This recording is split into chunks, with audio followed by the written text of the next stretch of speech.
Hello everyone, कैसे हैं आप सब लोग। तो फिर से स्वागत है आपका मेरी क्लास में। आज हम कर रहे हैं इंग्लिश के टॉपिक्स के लिए। इंग्लिश में एक नया टॉपिक है, स्ट्रक्चर ऑफ सेंटेंसेस।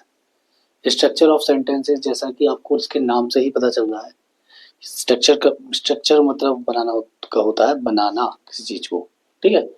अब स्ट्रक्चर उसका प्रारूप कैसा होता है, ठीक है, सेंटेंस का प्रारूप कैसा होता है, उसका किस तरह से वो बना हुआ होता है, उसमें क्या क्या चीजें लगी हुई होती है सेंटेंस में। ठीक है।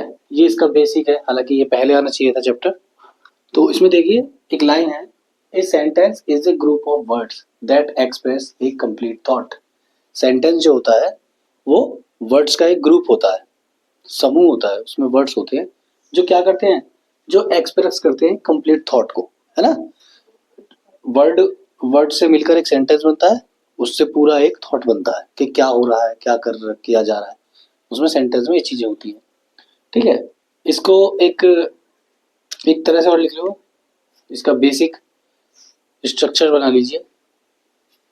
इसका बेसिक स्ट्रक्चर है, the basic structure of the basic structure of a sentence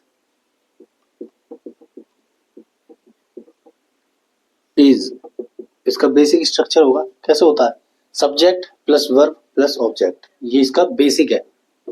ठीक है। Subject plus verb plus object. Okay. अब यहां पर दो पेयर होते हैं सेंटेंस के, दो पेयर होते हैं सेंटेंस के, या सॉरी पेयर नहीं बोल, पार्ट्स बोल रहा हूँ, parts. There are two parts of sentences. Sentence के दो पार्ट्स होते हैं। ठीक है। एक तो होता है सब्जेक्ट और दूसरा होता है प्रेडिकेट। निर्धेय या निधेयक, विधेय या निर्धेयक, जो निर्धारित करता है। उसमें प्रेडिकेट कैसे बनता है, वर्ब और ऑब्जेक्ट को मिलकर बनता है। एक तरफ हो गया सब्जेक्ट और दूसरा पार्ट हो गया वर्ब और ऑब्जेक्ट, ऐसे बोल दो। ठीक है। There are two parts of a sentence. कौन कौन से हैं, there are two parts of a sentence. कौन कौन से, पहला है सब्जेक्ट, ठीक है, दूसरा है प्रेडिकेट बोलते हैं इसे। और प्रेडिकेट किस किस को मिलकर बनता है, verb plus object, verb plus object. ठीक है। सब्जेक्ट बताइए, सब्जेक्ट ये रहा और वर्ब और ऑब्जेक्ट ये रहे। वर्ब और ऑब्जेक्ट जो मिलकर एक साथ जो बोलते हैं उसे बोलते हैं प्रेडिकेट, यानी विधेय या निर्धारक। निर्धारक वही वर्ब और ऑब्जेक्ट तो निर्धारण करते हैं सब, सेंटेंस कैसा है या सेंटेंस में क्या हो रहा है ना, किस चीज के बारे में बताया जा रहा है। सब्जेक्ट के बारे में पढ़ते हैं थोड़ा सा। सब्जेक्ट क्या होता है,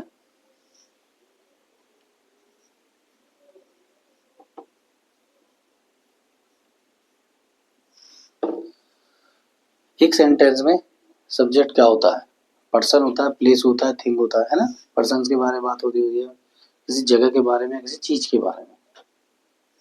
तो इसे लिखेंगे the subject of a sentence, the subject of A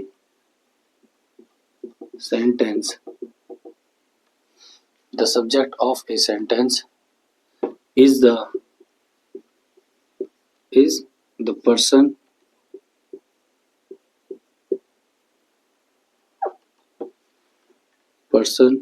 place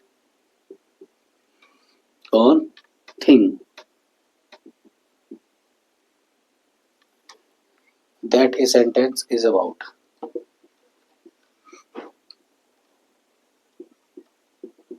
That a sentence is about is about मतलब जिसके बारे में होता है वो सेंटेंस, है ना भाई। सब्जेक्ट क्या होता है, सब्जेक्ट मेन होता है किसी सेंटेंस का, और सब्जेक्ट के बारे में ही बात बताई जाती है पूरे सेंटेंस में, है ना। सब्जेक्ट उसका मेन होता है, उसके बारे में ही बात होती है, ठीक है। Is about. सेंटेंस क्या होता है, सेंटेंस नाउन और प्रोनाउन में से कुछ भी हो सकता है ना। सेंटेंस नाउन भी हो सकता है और प्रोनाउन भी हो सकता है। तो इट इज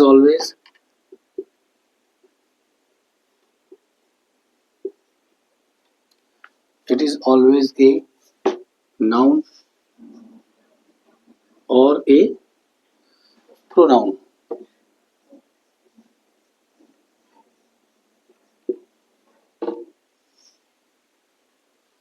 फॉर एग्जाम्पल के लिए देखिए, example father is calling me, father is calling me. तो यहाँ फादर क्या है, सब्जेक्ट है। किसके बारे में बात हो रही है, फादर के बारे में, सब्जेक्ट के बारे में। नाउन और प्रोनाउन में से ये क्या है, फादर क्या होता है, तो नाउन या प्रोनाउन में से एक होता है, यही पूछा जा रहा है।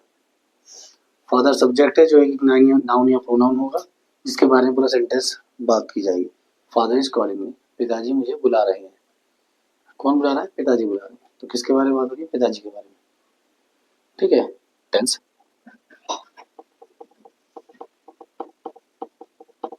in a long sentence, identify the verb and ask. Identify the verb and ask who or what before it. Who or what before it.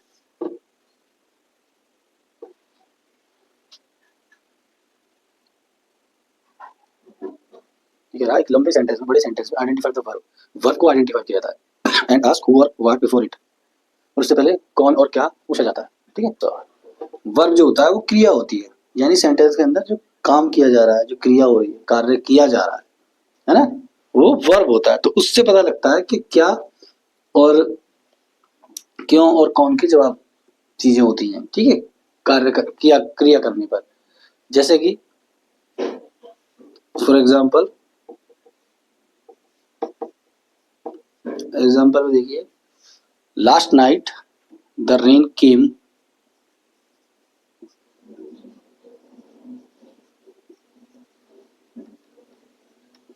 the rain came,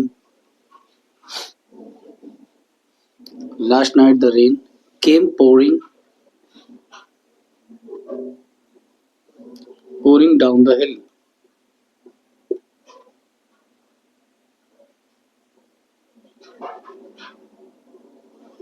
The hill slope.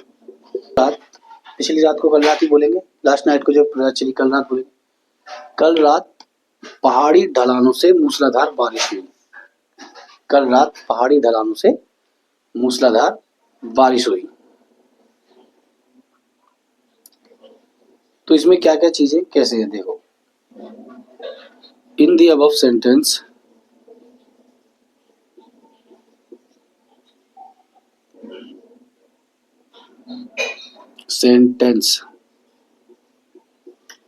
इसमें जो केम है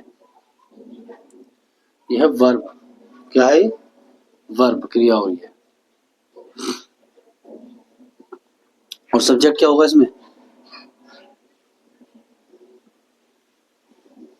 and the rain is the subject, is the subject। केम क्या है, verb है, और rain क्या है, subject है। किसके बारे में होती है, बारिश के तो बारे में बात हो रही है ना। कल रात बारिश हुई मूसलाधार पहाड़ी ढलानों से, पहाड़ी ढलानों से। तो किसके बारे में, बारिश, कौन आया, बारिश आई। वर्ब, वर्ब यही तो है, क्रिया जो हो रही है केम, वर्ब होती है वो क्रिया ही तो है केम। तो ये है आपका, ठीक है। दूसरा पॉइंट है, अगला पॉइंट है इसका, in some sentence the subject may come after the verb. These are mostly sentence that begin with the word there. ये कह रहा कुछ सेंटेंसों में सब्जेक्ट जो होता है वर्ब के बाद आता है. These are mostly sentences that begin with the word there. ज्यादातर सेंटेंस किससे वहाँ वर्ड से स्टार्ट होते हैं, सब्जेक्ट से नहीं स्टार्ट होते, वर्ड से स्टार्ट होते हैं. जैसे कि देयर आर, कौन से वर्ड से स्टार्ट हो रहे हैं? देखो देयर से, है ना. Begin with the word there. There से स्टार्ट होते हैं, सब्जेक्ट से स्टार्ट ना होकर सेंटेंस देयर से स्टार्ट होते हैं. There are countless mountains on the west coast. West coast में काउंटलेस माउंटेन्स, अनगिनत पहाड़ी हैं, पहाड़ है अनगिनत, जिन्हें गिना नहीं जा सकता, है ना, वेस्ट कोस्ट में. अब देखिए in the above sentence are is the verb. कहाँ है आर? There are. आर जो हो गया ये हो गया वर्ब. क्या है? वर्ब. पहले ही आ गया, सब्जेक्ट से पहले ही आ गया. वो बोल भी रहा है केम आफ्टर द वर्ब, है ना. अब वर्ब के बाद आएगा subject.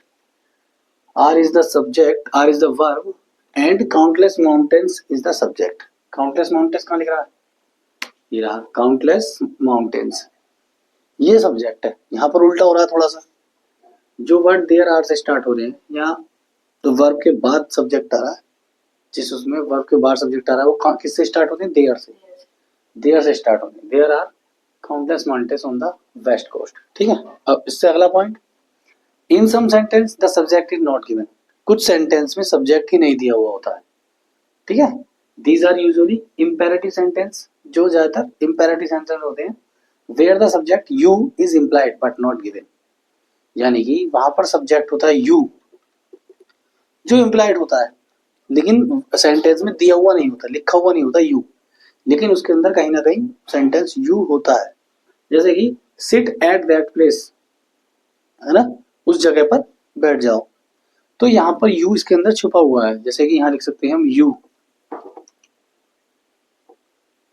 You sit at that place, तुम उस जगह पर बैठ जाओ. ऐसे भी तो बोल सकते हैं सर, है ना. You sit at that place, bracket में हो सकते हो. सेंटेंस तो ये है सिट एट दैट प्लेस. भाई किसी से ही तो कह रहा होगा वो, है ना, उस जगह पर बैठ जाओ. मैं अगर किसी से कहूंगा उस जगह पर बैठ जाओ, तो कोई मेरे सामने होगा, मैं उसे तुम कहकर ही तो बोलूंगा तुम उस जगह पर बैठ जाओ, है ना, कि तुम उस जगह पर बैठ जाओ. या उससे डायरेक्टली कह सकता हूँ सिट एट दैट प्लेस, है ना. इस तरह से है ये. तो इसमें गिवन इसके अंदर ही शामिल तो होता है, पर लिखा हुआ नहीं जाता, दिया हुआ नहीं होता सब्जेक्ट, पर इसमें यू शामिल होता है. ठीक है. ये थे हमारे सेंटेंस. अब सॉरी सब्जेक्ट. अब सब्जेक्ट के हम एट्रीब्यूट पढ़ेंगे. Attribute of the sentence. Attribute मतलब होता है सब्जेक्ट की विशेषता, है ना, स्पेशलिटी, गुण, क्वालिटी. ठीक है. ये पढ़ेंगे. इसे ऊपर से उतारते हैं. इसे उतार लिया पूरे को, उतारो. यहीं से लिख दो. चलो यहीं से लिख लो पहले, है ना. Attribute of the sentences. Attribute of the sentences. Attribute of the sorry sentence नहीं, subject. Attribute of the subject. Subject पढ़ रहे हैं ना. Attribute of the subject. तो ये है नई heading.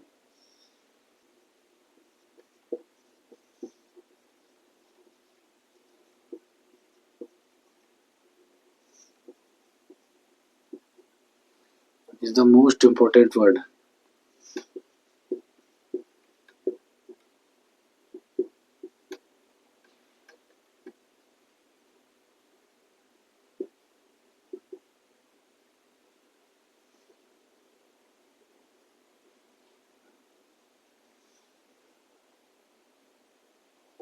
Subject word is the most important word in a sentence. Sentence होना चाहिए. Subject लिख रहा है. It can be qualified by an adjective. It can be qualified.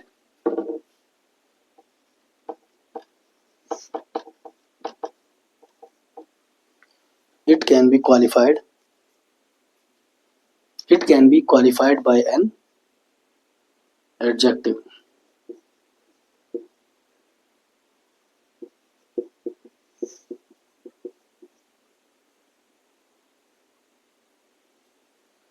Adjective और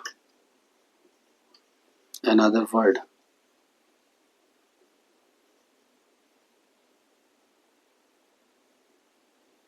that serves as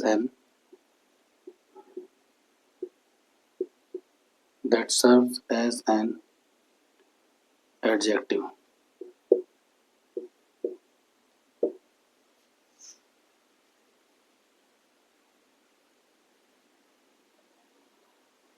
तो क्या बोलेंगे इसे? The word that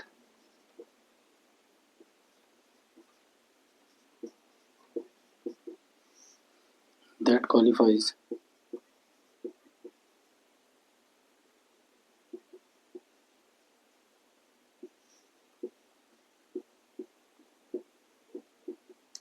the subject is called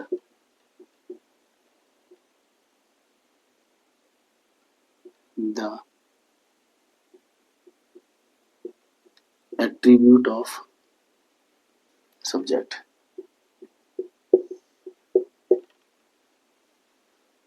ठीक है, यानी कि subject word is the most important word in a sentence. Subject word जो होता है वो किसी सेंटेंस में मोस्ट इंपॉर्टेंट वर्ड होता है. ठीक है, it can be qualified by an adjective. इसे ये किसके द्वारा क्वालिफाइड हो सकता है? क्वालिफाइज हो सकता है एडजेक्टिव. क्वालिफाइड मतलब उसकी पहचान बताना, उसकी विशेषता बताना. क्वालिफाइड.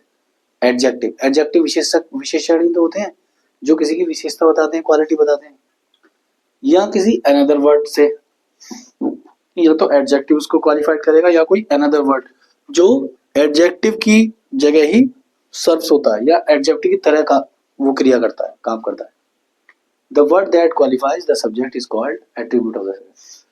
वो वर्ड जो सब्जेक्ट को क्वालिफाइज करता है क्या कहलाता है? एट्रीब्यूट ऑफ द सब्जेक्ट कहलाता है. ठीक है, एग्जाम्पल देख लीजिए. एग्जाम्पल में the naughty dog chewed up my slippers. The naughty dog chewed up my slippers.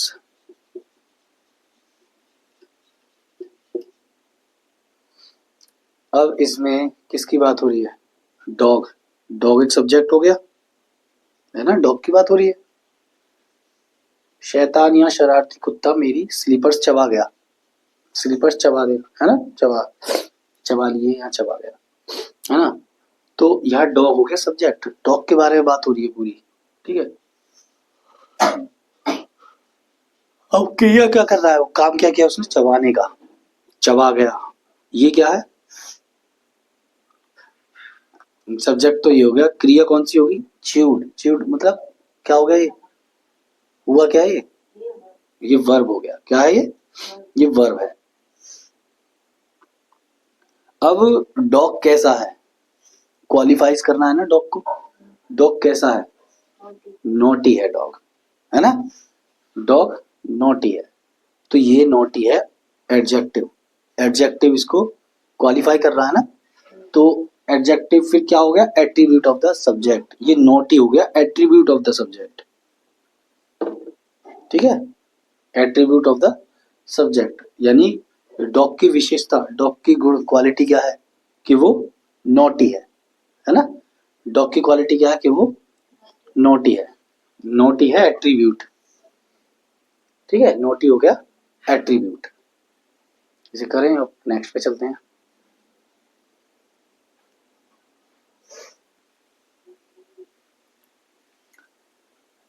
अब देखिए, ये है हमारा एट्रीब्यूट ऑफ सेंटेंस. एट्रीब्यूट हमारा क्या क्या हो सकता है?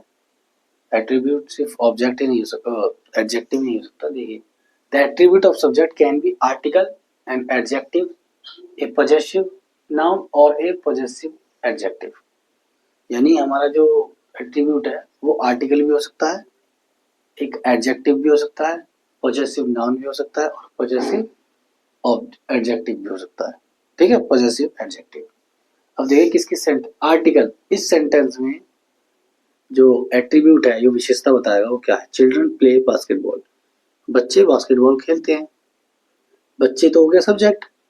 अब किसकी विशेषता कैसे पता चल रही है, तो यहाँ पर जो द है, टी एच ई, यहाँ पर टी एच ई आर्टिकल है, ठीक है, और ये इसका सेंटेंस का एट्रीब्यूट भी है, ठीक है।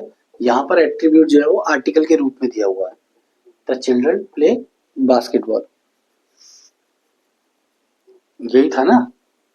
अब बच्चे हैं वो कैसे हैं, पता नहीं चला ना कैसे हैं बच्चे, या बच्चों की विशेषता क्या है। बच्चे वर्ब ये रहा प्ले बास्केटबॉल है ना, ऑब्जेक्ट हो गया बास्केटबॉल, तो एट्रीब्यूट एडजेक्टिव का तो पता ही नहीं चल रहा। तो द चिल्ड्रन, यहाँ पे द जो लग रहा है वो आर्टिकल है ना, तो यही आपका एट्रीब्यूट है, आर्टिकल के रूप में वो दिया हुआ है। अब adjective, young children play football, young बच्चे फुटबॉल खेलते हैं। बच्चे कैसे हैं, यंग है, बच्चों की विशेषता एक तरह से है ना, क्वालिटी बताई जा रही है, तो यहाँ पर एडजेक्टिव हो गया यंग, ठीक है। Possessive noun, neighbours children play basketball, फिर से वही चिल्ड्रन सब्जेक्ट है, प्ले वर्ब हो गया, बास्केटबॉल ऑब्जेक्ट हो गया, है ना। नेबर्स चिल्ड्रन, बच्चे किसके हैं, पड़ोसी के बच्चे, पड़ोस के बच्चे, है ना, पड़ोस माने नेबर होते हैं, नेबर यानी पड़ोसी के बच्चे। तो यहाँ पर पॉजेसिव नाउन है, नेबर क्या होता है, पड़ोसी, वो नाउन ही तो होता है भाई, नाउन या प्रोनाउन में से एक होगा, तो पॉजेसिव नेबर क्या है, नाउन है, ठीक है। तो ये पॉजेसिव नाउन है, क्या है ये, पॉजेसिव नाउन। यहाँ पर बच्चे ये नहीं पता कैसे हैं, लेकिन ये बता किसके हैं, है ना। तो चिल्ड्रन हो गया नेबर्स के, तो नेबर्स यहाँ पे पॉजेसिव नाउन है जो एट्रीब्यूट है, इस सेंटेंस का एट्रीब्यूट है, यानी विशेषता बता रहा है एक तरह से। अब possessive adjective, children play basketball, वही एक ही सेंटेंस में चारों चीजें बता दी है, एक तरह का sentence, children play basketball, their children play, है ना, देयर चिल्ड्रन उनके बच्चे, देयर चिल्ड्रन प्ले, हाँ देयर चिल्ड्रन प्ले बास्केटबॉल। अब यहाँ पर इन तीनों की तो हमें पता है, सब्जेक्ट ऑब्जेक्ट और वर्ब है, पर देयर आ रहा है, ये है पॉजेसिव एडजेक्टिव, पॉजेसिव एडजेक्टिव। तो यहाँ पर एट्रीब्यूट कितने तरह का हो गया, आर्टिकल हो गया एट्रीब्यूट, एडजेक्टिव हो गया एट्रीब्यूट, पॉजेसिव नाउन हो गया, और पॉजेसिव ऑब्जेक्टिव एट्रीब्यूट हो गया, ठीक है। यहाँ पर हमारा सब्जेक्ट जो था वो खत्म हो गया है,